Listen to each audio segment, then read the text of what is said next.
warahmatullahi wabarakatuh. Waalaikumsalam warahmatullahi wabarakatuh.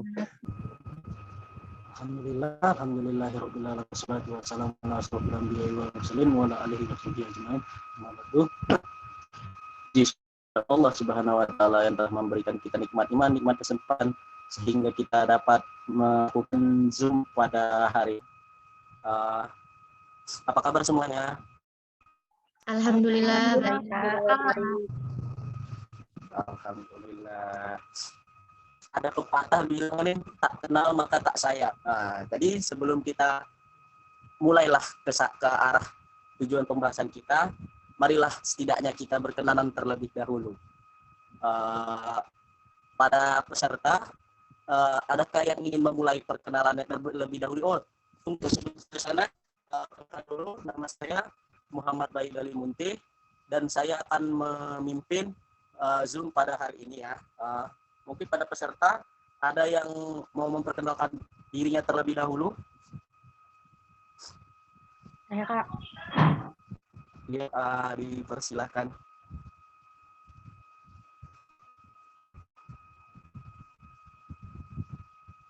Baik, Kak.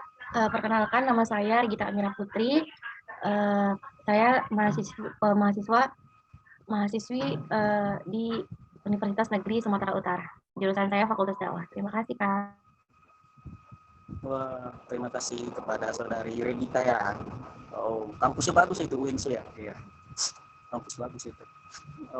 Oke, selanjutnya ada lagi yang mau memperkenalkan dirinya? Mungkin yang lagi udah dari tadi, Saya, Kak. Ya, dipersilahkan dengan segala hormat. Ya, perkenalkan, nama saya Devi Anissa Nasution. Saya kuliah di UINSU, jurusan Bimbingan Penyuluhan Islam. Terima kasih. Oke, alhamdulillah, luar biasa sekali. Ternyata bagus-bagus ya namanya ya. Oke, lanjut lagi. Siapa yang belum memperkenalkan dirinya? Saya, Kak. Oh iya, Novia, dipersilahkan. Baik. Assalamualaikum warahmatullahi wabarakatuh. Nama saya Novisha Budiwati Ritonga. Saya dari kampus UINSU Sumatera Utara. Jurusan saya Bimbingan Penyuluhan Islam. Terima kasih.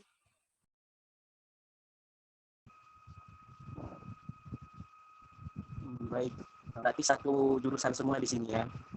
Selanjutnya ada lagi nih, Abang Dani yang ganteng profil ini sini. Boleh dikenalkan dulu.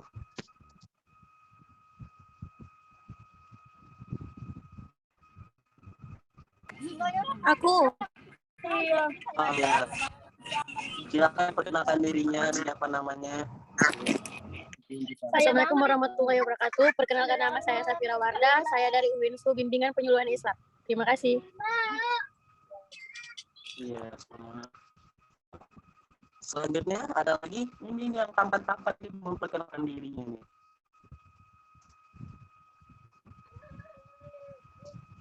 Aku lah bang, aku. Seperti ini. Ya boleh kepada tampan ya. Oke, baik. Assalamualaikum warahmatullahi wabarakatuh. Nama saya Abdi Kurniawan Sinaga, biasa dipanggil Wawan. Saya kuliah di UINSU, Fakultas Dakwah dan Komunikasi, jurusan Bimbingan Penyuluhan Islam, semester 7 untuk sekarang ini. Dan saya dari Istanbul 2018. Mungkin itu saja, saya kembalikan. Oke, terima kasih. Ini yang terakhir ini Abang Dani yang kayak anak indie nih. Boleh dikenalkan dulu namanya. Baik, assalamualaikum. Ya. Waalaikumsalam. Perkenalkan, nama saya Ahmad Fatih Sibuan. Saya seorang mahasiswa di bimbingan ya. Baik, terima kasih ya. Sebelumnya di sini sudah ada yang pernah melakukan bimbingan kelompok belum? Ada yang tahu apa pengertian dari bimbingan kelompok? Baik, di sini saya akan menjelaskan sedikit ya tentang apa itu bimbingan kelompok. Bimbingan kelompok adalah salah satu teknik dalam bimbingan konseling untuk memberikan bantuan kepada peserta didik atau siswa yang dilakukan oleh konselor. Sampai di sini sudah paham ya maksudnya ya? Paham, Kak? Jadi sebelum sampai ke sana pun saya mau menjelaskan dalam bimbingan kelompok ini ada beberapa asas yang harus dipenuhi sehingga bimbingan kelompok ini berjalan lancar. Yaitu adapun asasnya ialah meliputi asas kerahasiaan. Jadi di sini para peserta jangan takut rahasianya bocor atau bagaimana ya. Karena di sini sangat dijunjung tinggi asas kerahasiaan. Jadi sehingga rahasia dari para peserta yang mengikuti bimbingan kelompok ini insya Allah terjamin. Selanjutnya asas keterbukaan. Jadi diharapkan peserta didik atau peserta yang mengikuti Zoom pada hari ini untuk lebih terbuka menyampaikan atau memaparkan isi pemahamannya. Itu asas kesukarelaan. Jadi di sini harus lebih terbuka terus lebih ikhlas ya dalam mengikuti bimbingan kelompok pada hari ini. Terus asas kenormatifan. Tapi di sini ada yang ingin ditanyakan.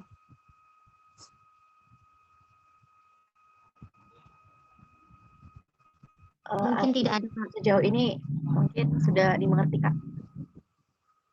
Alhamdulillah kalau begitu. Langsung saja ya. Kira-kira dalam hari ini apa yang urgent atau yang penting yang pengen kita bahas pada hari ini? Ada yang mau ngasih saran atau idenya? Boleh dipersilakan dengan segala hormat.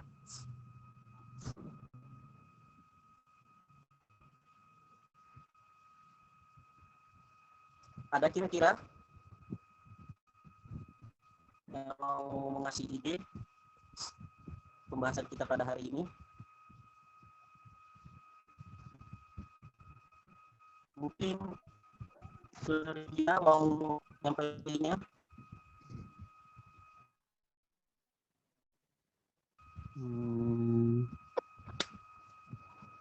Kalau masalah pendidikan gimana, Bang? Masalah pendidikan itu lebih spesifiknya kayak mana ya? Misalnya apa namanya? Apa lah ya? Oh gini aja, Sulit Bang. dalam belajar. Boleh Atau gimana? saran, Bang. Iya, silakan. Kalau itu kan tadi teman tadi Apri Kurniawan mengatakan bahwa tentang pendidikan, gimana nih Bang kalau misalnya kan sekarang ini lagi dalam masa pandemi tuh gitu, kayak dikaitkan aja gitu antara pendidikan sama, maksudnya kayak ya antara pendidikan sama pandemi sekarang ini, soalnya kan banyak tuh kesulitan-kesulitan yang dihadapi, apalagi mungkin kita sendiri begitu kan, anak-anak remaja, anak dewasa lah, jadi banyak kesulitan yang dialami begitu. Boleh tuh, idenya sangat bagus, Masya Allah. Apa yang lain setuju atau mau menyampaikan ide yang lain? Boleh loh, dipersilakan, jangan sungkan ya. Apa setuju kita membahas itu? Setuju. Setuju. Boleh, Kak. Alhamdulillah, Itu, berarti Bang, kita pembahasannya. bahas itu ya, tentang pendidikan ya. Terus berkaitan dengan pandemi juga kan, karena pas pula pembahasan kita ini dengan keadaan kita sekarang. Baik, kira-kira kalau untuk masalah pendidikan saat ini, ada nggak yang mau menyampaikan keresahannya? Apa yang dirasakan ketika pandemi ini dalam yang berkaitan dengan pendidikan ya? Coba disampaikan, silakan dengan segala hormat. Ada, Kak. Ada, Kak. Ada Kak. Iya, kepada saudara Devi dulu ya. Devi dipersilakan. Ini dampaknya kan, Kak, kayak inilah saya kan ngajar gitu kan, Kak, ngajar anak-anak TK, anak usia dini gitu kan, Kak. Jadi sangat berpengaruh sekali dampaknya terhadap anak-anak ini di masa pandemi. Jadi seperti yang saya lihat di masa pandemi ini, anak-anak itu kan karena pandemi itu kan kita ini kan sekolahnya daring, lebih banyak otomatis lebih banyak melihat ke gadget gitu kan, Kak. Jadi yang saya rasakan setelah saya mengajar ini, ketika anak-anak itu masuk tatap muka ke sekolah, anak-anak itu jadi kurang, Kak, dalam hal pelajaran, jadi dia karena apa? Karena di rumah itu karena masa pandemi ini anak-anak itu lebih melihat game, lebih main game karena kan ke gadget aja gitu Kak. Jadi dampaknya itu sangat besar kali Kak. Jadi anak-anak kurang lebih mengenal huruf, pokoknya dalam hal belajar gitu Kak. Terima kasih. Ya, alhamdulillah sangat luar biasa ya dampak pandemi ini terhadap pendidikan anak ya, apalagi dengan disokong dengan kecanggihan zaman sekarang seperti gadget yang dulu kita mesti baca buku untuk mendapatkan informasi dan sekarang itu sangat gampang, apapun bisa didapatkan dari HP atau gawai ini ya. Kira-kira ada nggak teman-teman yang mau memberikan masukan terhadap pertanyaan saudari Devi tadi ya? Atau memberi masukan kepada saudari Devi ya, sehingga mungkin insya Allah Devi bisa menerapkannya atau dapat informasi yang baru gitu. Ternyata begini caranya dalam keluarnya. Mungkin apakah ada peserta lain yang mau memaparkan pemahamannya? Dipersilakan ya. Saya Kak. Oh ya, kepada saudari Aisyah ya? Ya Kak. Ya, kepada saudari Aisyah dipersilakan. Terima kasih Kak. Nah di sini saya mau memberikan, ya bisa bilang kalau kesal ya kan, yang selama ini saya rasain ketika belajar di masa pandemi. Nah jujur yang pertama kali yang saya rasakan adalah ketidakfokusan. Nah dalam belajar online itu sendiri. Nah yang kedua membuat keterbatasan produktivitas diri ini tuh jadi terbatas gitu Kak. Jadi itu apa-apa tuh dihalangi dengan yang namanya COVID, apa-apa dihalangi dengan yang namanya pandemi gitu. Nah jadi untuk membuat diri ini produktif dengan kegiatan-kegiatan yang lainnya itu, apalagi kegiatan-kegiatan offline tentunya yang berada di sekitar universitas itu sangat terbatas gitu loh. Jadi penyakit-penyakit baru dalam arti kata kayak jadi kayak merasa malas atau kurang percaya diri itu muncul gitu loh, karena tidak apa namanya keaktifan dalam diri ini yang sebelum COVID itu tidak diasah kembali gitu loh. Jadi ya karena kebanyakan di rumah, kebanyakan online, jadi tidak fokus belajar gitu. Ya karena kan kalau misalnya kita belajar offline itu lebih fokus ya Kak daripada belajar online gitu. Jadi menurunkan kefokusan, menurunkan produktivitas juga seperti itu. Terima kasih. Ya, terima kasih telah membagikan keluh kesahnya kepada para peserta lain. Mungkin ada juga yang merasakan sama terhadap apa yang dirasakan. Apakah ada yang mau membagikan atau share tips-tips untuk teman-temannya ini yang kira-kira dalam mengalami kendala-kendala yang disampaikan tadi? Apakah ada yang mau memberikan tips-tips atau mungkin punya masalah yang sama juga dan bingung? Boleh disampaikan di sini ya sebelum kita bahas lebih lanjut. Dipersilakan ya. Ya nih Kak. Iya, silakan. Memiliki problem yang sedikit sama dengan saudari Devi ya kan. Jadi mengenai anak-anak gitu kan yang bermain game. Kebetulan saya juga punya adik kelas 5 SD yang sekarang ini kan masih, kemarin itu sempat daring ya. Sekarang alhamdulillah sudah offline begitu. Nah, kalau caranya sih itu mungkin karena Devi seorang guru ya Kak ya. Mungkin Devi lebih sering berkonsultasi dengan para orang tua gitu, mungkin para orang tua anak-anak tersebut gitu, karena memang kemarin adik saya juga gurunya sempat menerapkan hal itu gitu, kayak orang tuanya itu dengan si gurunya itu berbincang-bincang begitu, dan kemudian dapat ide juga dari gurunya itu menerapkan waktu bermain. Mungkin anak-anak sekarang itu kalau nggak ada gadget nggak bisa gitu kan, jadi dibatasi saja waktunya begitu. Jadi menurut saya seperti itu. Mungkin jika yang saya sampaikan ini sedikit membantu atau sedikit bisa diterapkan, mungkin ya begitu. Terima kasih, itu saja dari saya. Iya. Terima kasih kepada saudari Regita yang Masya Allah sekali jawabannya sangat inspiratif.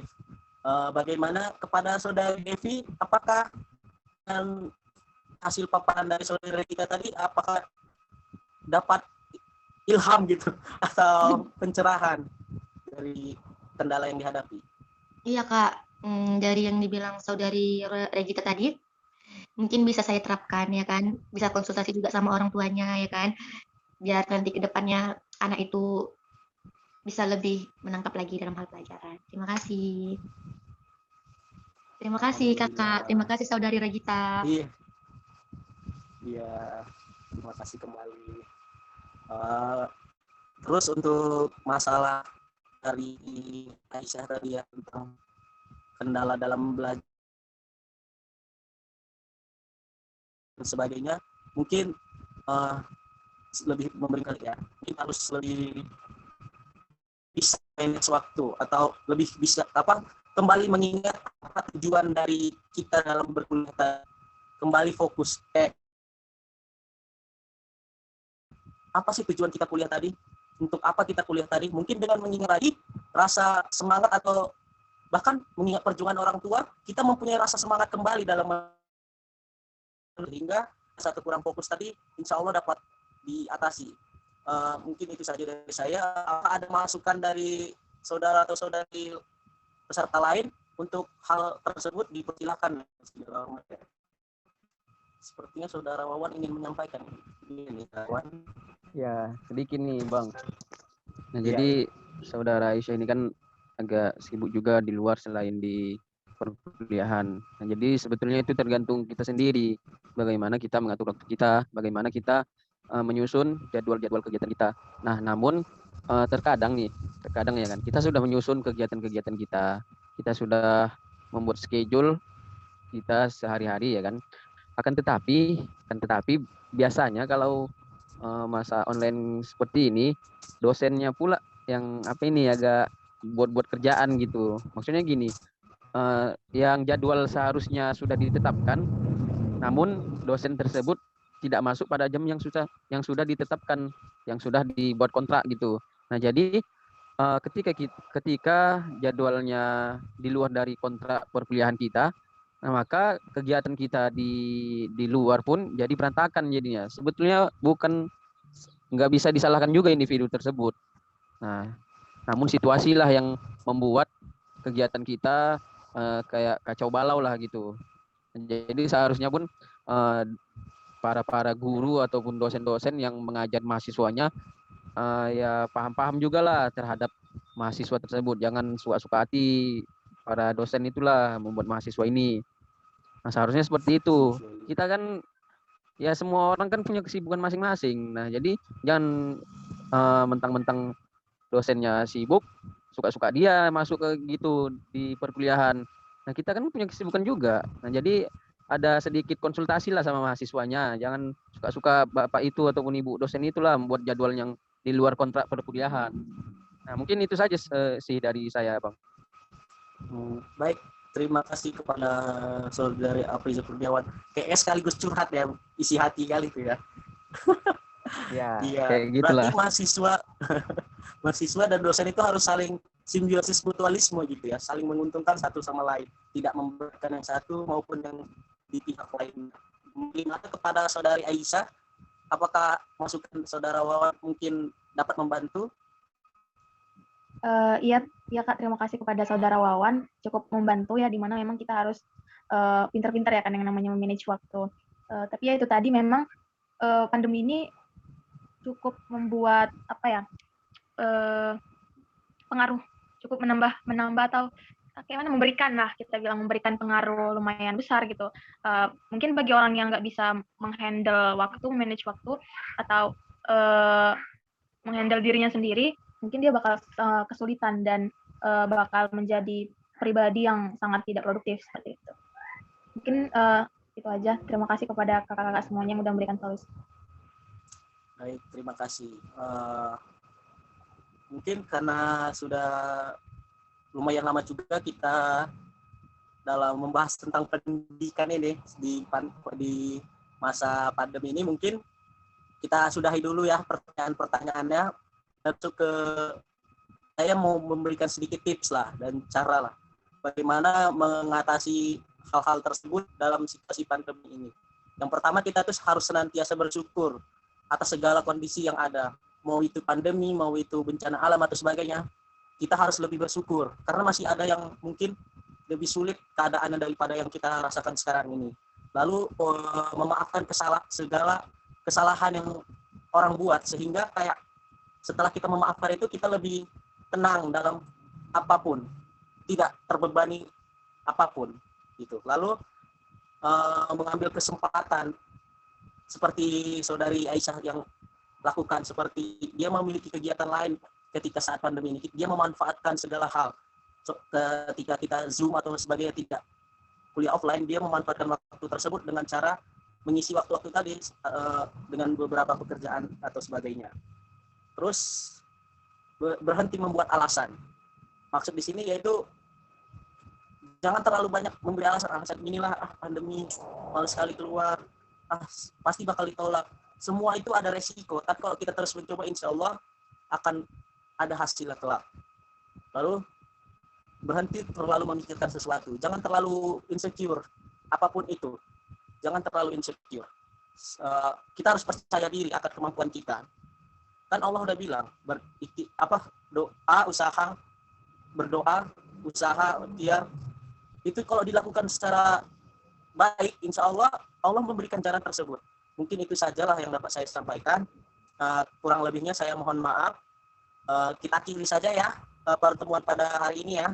Semoga semuanya sehat walafiat, tidak ada kekurangan sama sekali, dan semoga berjalan dengan baik dengan semestinya. Amin amin ya rabbal alamin. Saya sudahi saja ya kegiatan kita pada hari ini. Terima kasih kepada semuanya yang telah mengikuti Zoom pada hari ini. Semoga ada hikmah yang bisa kita ambil dari Zoom kegiatan pada hari ini. Wabillahi taufiq wal hidayah. Wassalamualaikum warahmatullahi wabarakatuh. Waalaikumsalam warahmatullahi wabarakatuh.